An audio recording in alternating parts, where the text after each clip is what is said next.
Welcome to Kier's Kingdom Connection, featuring my dad, Reggie Key, and my dad, Kier Hopkins Smith.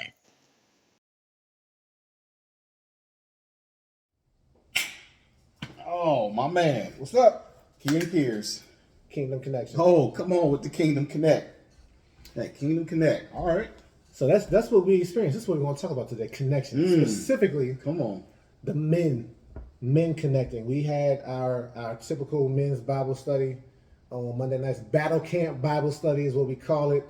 Meets from 8 p.m. to 10 p.m. now. We're getting into yes, we are. So much content and such accountability that we needed more time. We used to start at 8:30 p.m., but now we start at 8 p.m. And the men decided that, like, we see we need more time. Yeah. Let's start earlier.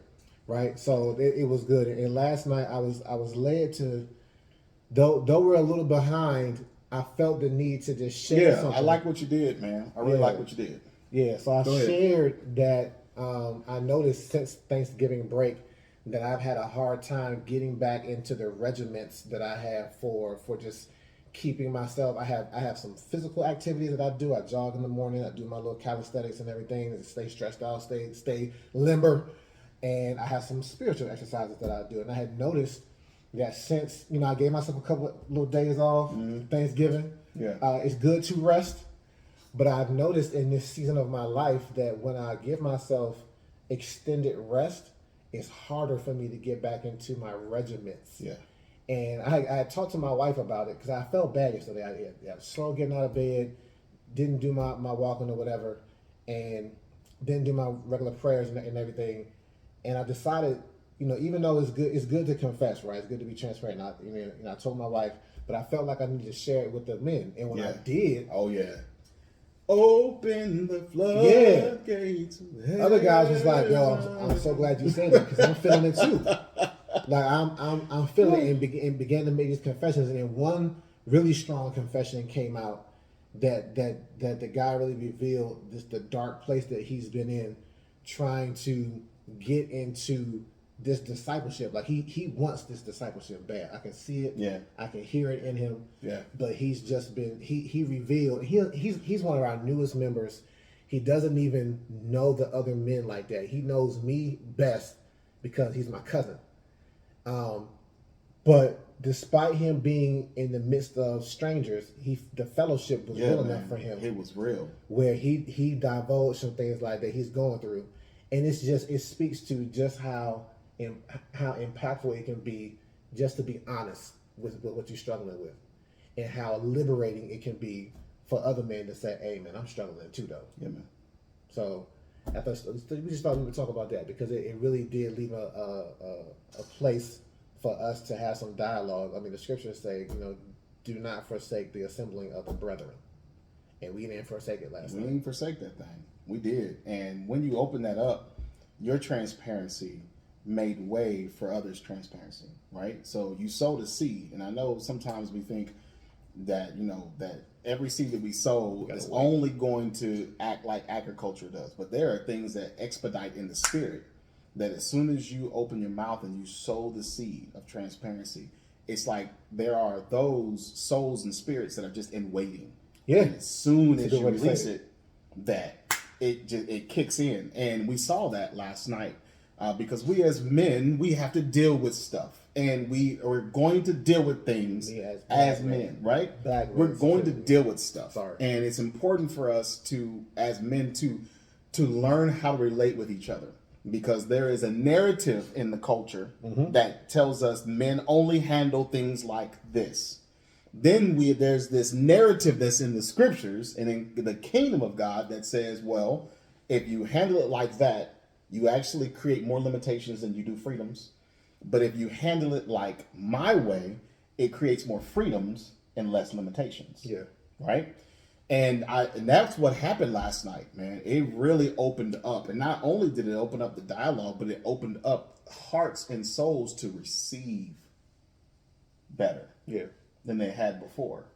And the interesting thing is, you and I, we did some, even before we got on today, we spent a good amount of time just talking, and we needed to do that. We got to do it. We got to do that more regularly. Some things that we go through as husbands, as fathers, as leaders of households and communities that it begins to weigh us down when we don't see the things that we would like to see when we would like to see them. And so it's interesting though, because I was telling Kier, like, there's a season now where I feel like we have to be very open about what we need from the people who are leading. Yeah. And this season was even magnified by the fact that on Monday, the church that I go to had a men's ministry, and we were talking about the same things.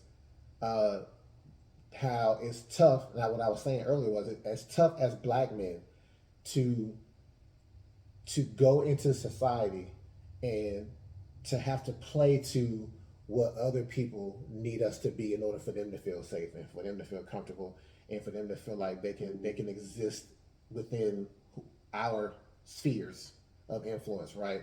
And what our pastor was saying was, he was like, hey, I studied acting. He said, one thing about acting, it's exhausting.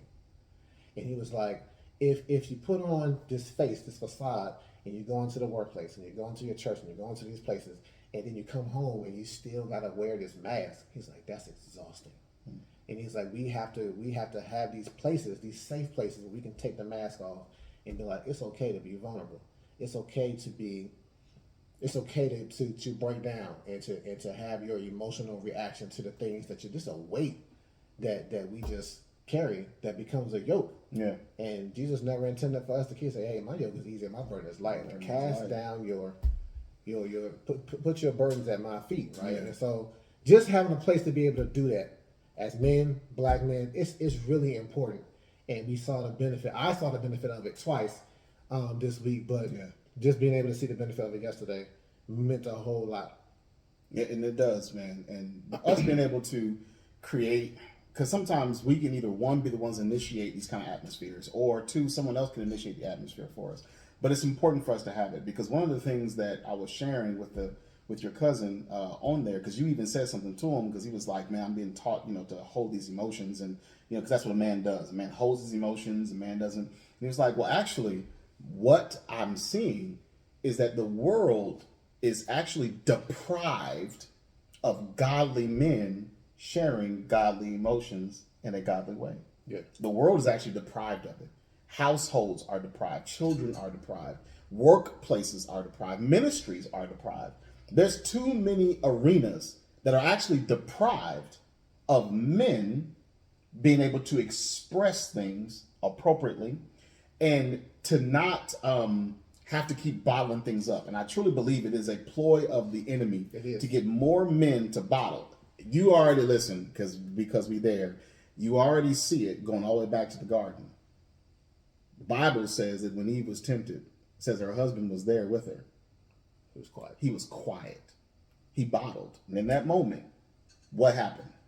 You see what happens when men bottle. Mm-hmm. And I believe that because that narrative, because that's the law first mentions. You see the first time it's mentioned, but then after that, you start seeing it replicated. Yeah. You saw it in Abraham. You saw it in Isaac. You saw it in Jacob. You start seeing it in these patriarchs going through the times of this wanting to bottle things up and not release things like they're supposed to. So for us, we need to see more of our model of Jesus. And that Jesus didn't, at least it didn't seem like it in the narration, that Jesus had a problem with, one, crying and crying out. Mm-hmm. Jesus had no problem with coming to the Father and telling him exactly what was going on. Mm-hmm. I mean, the garden gives us so much of him being willing to pour out unto, right? Yeah. And to give us these things. And so for us, man, we need to be able to express this because our children need to see it. They do. Our sons need to see Most it. Definitely. Right? Our wives need to see it. Those who will someday be wives and have a husband need to see it. They need to see it exercised and operating in a healthy, godly manner. Yeah. So we can build a better wealth, man. I did it with my family this past Sunday. I told them there are some things that I needed from them. And I got emotional in my voice, and I've cried in front of my friend. Oh yeah, definitely. No problem at all. Busting a tear, no problem. Right. That vulnerability just it adds strength. It requires a certain amount of strength, actually. Yeah. But I did not confess to him. I'm like, you know what? As many times as I need to do this, I still feel a certain way that as your leader, as a person that's building a thing, and I'm asking y'all to build with me. It still feels weird to be this vulnerable in front of you, but I don't care how it feels. I know it's necessary. Yeah. Jesus said, you know, I was telling my cousin, I was like, look, there's some things that we are imprinted to do as human beings because it's a spiritual thing. But Jesus showed this spiritual principle where he said, I only do what I see my Father doing. And if your Father is either not present or physically there, but what he's modeling is not healthy, you're still going to do it because it's what you see. Right. Or if he's not there, you're going to look to TV and look, well, who looks like me on TV? And if all you see on TV is toxic masculinity, then you're imprinted. Men are imprinted to just, well, I only do what I see my father figure doing. Right. And so that's why it's important what you said. We have to model this for everybody, so that everyone can make room. It's okay for you to be yourself, for you to be vulnerable right now, because we understand this is a part of the leadership process. Yeah, man. And once, like we had this expression on Monday night, and I can't remember if I said it on Tuesday, but on Monday night we were saying, hey, look, this acting thing, we get coached into. Yep, you said that Tuesday. Yeah, you get coached into it, how to put on this mask, how to put on this, but nobody ever coaches you out of it. Yeah. And so you're just walking around masked up Yep. all the time, and then exhausted. Yeah. And broken down because nobody's saying like, hey man, when you come home, like this is how you take that off. Yeah. And so we're starting to create these forums and these environments, these safe places where it's like, yeah, let's model what this looks like. Let's let it be known amongst that group of men in a safe place that it's okay for you to take the mask off and to admit what struggles you have. Right. Because it's cathartic. Just to be able to say it out loud, somebody else is expressing the same thing because I mean, we have different households, different families, different wives, different children, but there are certain elements that are very similar. Absolutely.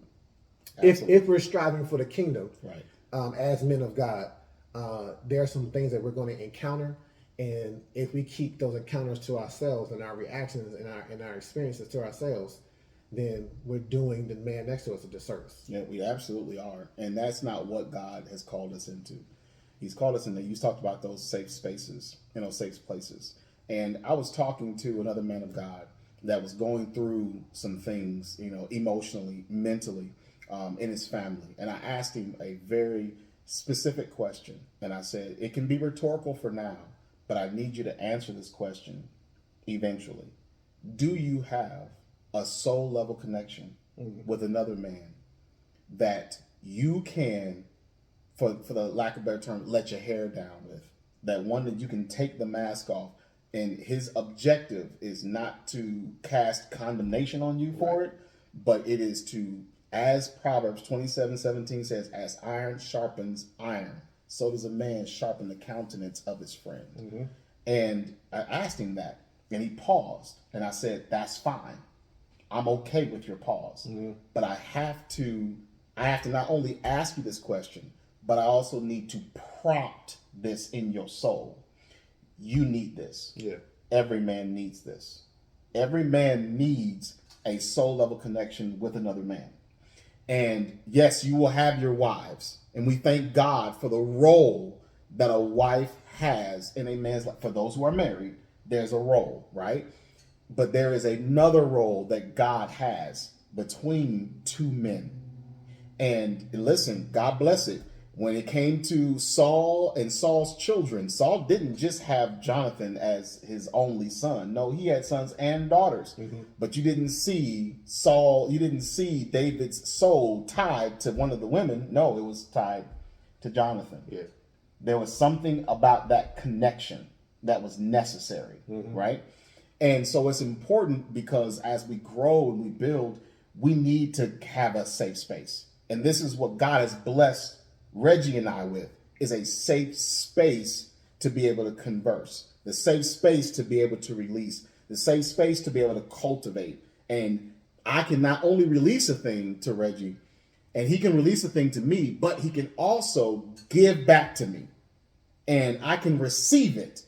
And even if, because sometimes the level of it is not all of it's encouraging, but sometimes it is, hey, bro, I got you. Another time it is, no, bro, we need to fix that. Yeah. You see that right there? That, if that's allowed to stay, that's not going to be healthy. And that's what you need. You need to have someone who can look at the good, the bad, and the ugly and see you. And then say everything that's out of their mouth and out of their heart is about getting you to your best place. Yeah. And that's what I thank God for what the Lord has created. And I'll encourage every man.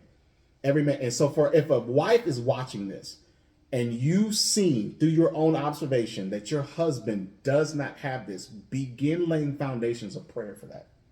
That's good. Begin laying foundations for the Lord to release that. God, I need my husband to have a soul level connection. And I know you may think, well, I'm his wife. That should be my job. There's some things that wives, because of the role, and no slight to women, right? It's no slight. Role, there's some things that we just like. It's been sometimes where I'm like, hey, I'm talking to my wife and I'm like, hey, I'm seeing this. The Lord is I'm hearing this. I'm seeing shit. I don't see that. Well, you wouldn't. Like he's speaking that to me, right? In the mantle that I carry, and this mantle, the only other person that can understand me trying to do what I see the Father doing and hear and execute what I hear the Father saying is another man in the same position. Right. And be like, oh yeah, I experienced that. Let me tell you how to walk through that. But if I want to go back I just wanted to go back really quick because I remember my cousin was saying like, man, like it was so freeing to be. It's about 10 of us online last night. Yeah, it was. And he was like, it was so freeing to admit some of these things that I'm struggling with and know that I wasn't going to be judged and know that I was still going to be accepted for me. Because he's like, he had convinced himself in his mind that to be this Christian, like these things, he had to be a man, he had to hold the things in. And then on top of that, to be a Christian, he had to hold these things in. And I'm like, nah, bro, that serves you, that serves nobody any good. Like what you encounter is just proof of the strength and might of Christ, because despite all that you've encountered, the Lord is like, I want to use you. I don't want to say I still want to use you. He's like, I still want to partner with you. You are still viable to me in who you are and your personality. And so, that level of affirmation, I don't know that he planned on. And it was funny too, because when he started, he was literally in darkness. Like, I saw that. I couldn't see nobody. I couldn't see nobody's face. That. Yeah. I even said when he came on, I was like, "Are you hunting deer, bro? Like, what are you doing?" He had a camouflage hat on. I'm like, "What is happening?" He was in the darkness, but once they released, he cut a light on. He went and cut a light on, and it was so symbolic. It was very symbolic. Yeah. So. And that's it, man. And I love that. And so I wanted to also bring something up just as a law first mention, because I mentioned that when it came to husbands being silent. But then when it comes to the brotherhood, the law first mentions with that one is also with Cain and Abel. Okay? I know you're about to go. Go ahead. All right. And understand that you've got a brotherhood. The first brothers and what they chose to do. You got to see what happens and what the enemy wants to keep replicating. Mm-hmm. He wants to keep replicating a destruction of brotherhood, a destruction of, because when Cain asked God the question, when God asked him, where is thy brother? Am I my brother's keeper? His question was not in a holy anointed God, I take responsibility. No, it was pure indignation and disgust. Am I my brother's keeper? And that right there, family. This is why, when it comes to us men of God, why it's so important for us to have this, because we actually are our brother's keeper. Yeah. We are. Why? Because listen, as a man, as a man made in the image of God and called to be whom God has set in the Adamic race, as God has called a man, there are elements of existence that only another man will understand. Yeah, absolutely. And that's what you touched on earlier. He's like, I see something. Your wife's like, I don't see that. Guess what? Another man will see exactly what you're seeing. From the vantage point by which you see it, we can talk right there. And validate your feelings and validate like, oh, okay, so I'm not crazy. Yeah. Like, okay, I appreciate that. Right. So we've got, we as Christ has given us strength, we need to restore this level of brother's keeper. Mm-hmm. Okay? That's the restoration, because a man needs that. A man needs that atmosphere, because Abel was just presenting something to God as was required of him. Cain presented something to God that was required of him. He just presented something less than. God favored one, God didn't favor the other. And instead of Cain coming to his brother repenting, coming to God repenting, instead he had now a look towards his brother. And he took it upon himself to take the brother out. But here's the dope part, though. This is how, and even my cousin and I were talking about this morning. It's so good to just be a Christian and be able to say dope. we were saying it was like, oh, you see the scripture? The scripture is dope. Like, baby, it's dope. Come on. Anyways, here's the fascinating and powerful thing about Cain and Abel, because you know when God came looking for Abel, he was like, his blood is crying out from the ground. Yeah. That's how powerful this connection is. It can be suppressed, it can be covered up, but it cannot be stopped. It cannot be unheard once it begins to speak. And the dope part is in the New Testament, Abel is even referred to as a prophet. Yes. And it has to be because his blood was crying out. His blood was speaking, even after he had been slain.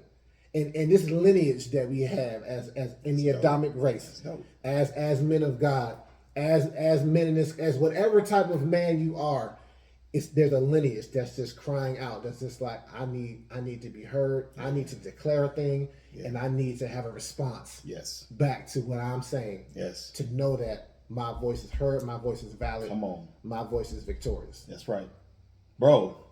Woo! And that one. Stuck the landing. Yes, sir.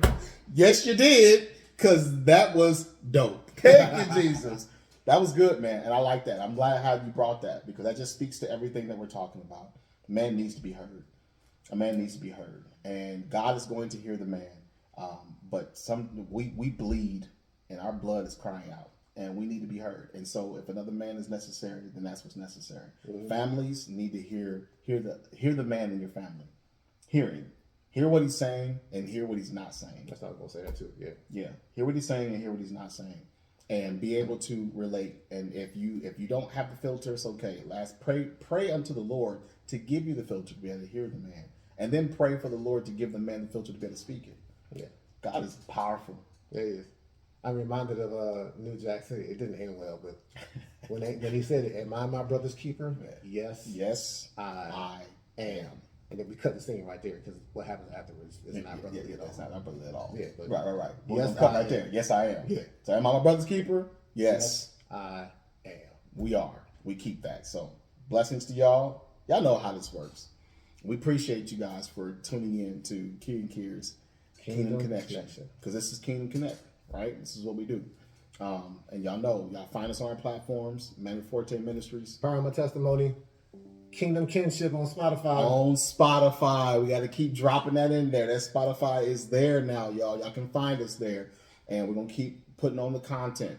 And listen, even for our viewers, listen. I'm gonna post something real quick. All right, Reggie. What you gonna post? I'm gonna post something to our viewers. If there's a topic, that you want us to cover, if there is a particular topic, a particular thought, or even something that you want us to even hit on and to cover through our time of our communication, please, I need y'all to drop these kinds of things in our chat. We need our viewers to start talking back to us. Yeah. We need y'all to say something to us. Talk to us. Tell us something that y'all want us to start talking and covering. And then he and I will pray about that thing and listen. Because I'm like Captain America with it, man. We can do this all day. We can do this all day. All right? So, blessings to y'all. God bless y'all. Y'all love y'all so much for tuning in. Thank y'all for being with us. And y'all know what's up. It's Kier and Kier's Kingdom Connection. My man said we can do this all day.